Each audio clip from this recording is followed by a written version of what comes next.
if you aren't necessarily winning in those first initial appearances in those, those summaries and those breakdowns, then you're going to have to work that a little bit harder.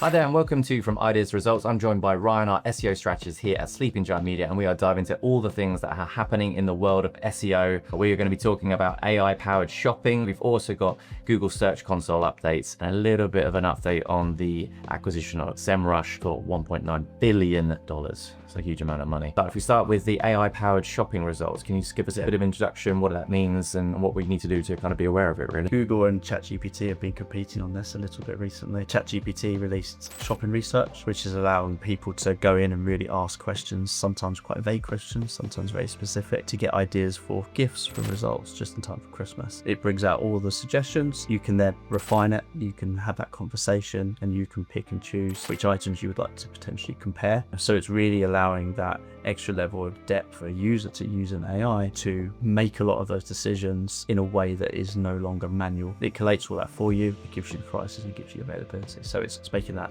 a lot more streamlined. Whereabouts is this available? Which countries is this out? It's largely in the US at the moment. Given the way that things roll out quite quickly, it will be here relatively soon. But it's largely being tested in the US at the moment. Not many people are visiting websites because of this, because they're doing all of that sort of research within the sort of chat system. Similar sort of impact, just I guess exacerbating that. Yeah, I mean, it means that more people are going to be putting a lot of faith into the AI to make these decisions. And obviously the benefit that an AI has is that it retains context as well. So it would be building your preferences in it, which then means that you're going to be getting a very unique, very tailored recommendation for what you could potentially buy, which then makes it very difficult for retailers, because actually if you aren't necessarily winning in those first initial appearances in those those summaries and those breakdowns, then you're going to have to work that a little bit harder to potentially break through what would have been a preference for someone else. So it makes things a little bit more competitive. It also means that you need to make sure that your products are incredibly visible on AI. How do you achieve that? How do you get the chance of having your products become more visible within the AI search? So it's largely to do with the content, but also to do with the structured data. So making sure the specifications are very clear, making sure that what your product does, why people should be buying into it, is incredibly clear on the website. That means that the AI will be able to digest that and it will be able to recall that information. Having any supporting blogs that do those comparisons for you as well can feed into that education for the AI. So for argument's sake, an air fryer, and you've compared that air fryer to previous models, that will also feed into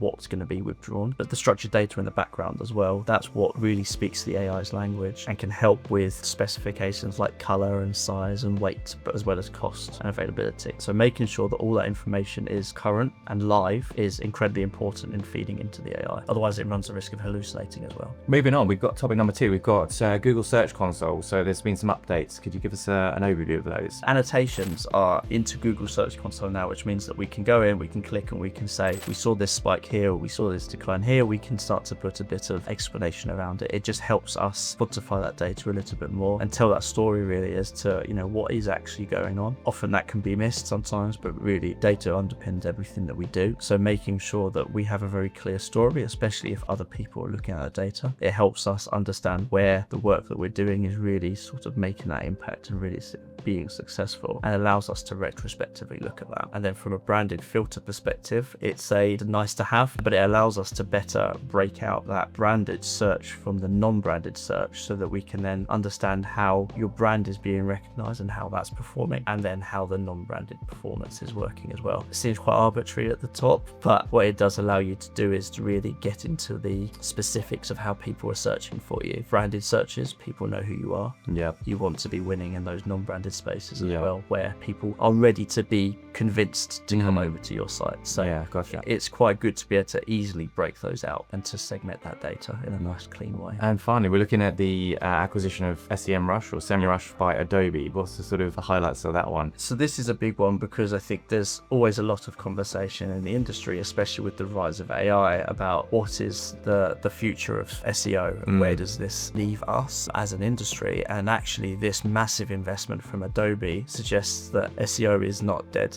There is value here. Semrush does a very good job of being able to break out that data, segmentation, showing you the audiences, the AI insights, and it shows that Adobe is really investing in this space and actually sees an awful lot of value in it. So it means that there's still plenty of reason to believe in SEO. SEO is, it's not going away. The financial investment shows that. Does indicate that, yeah. Well, there we go. Not much is happening, as you can see. Hope you found that of use. We'll be back again in a month's time to talk about SEO and what's the kind of key things happening. So as ever, do check out our website and our socials for more information, and we'll see you next time.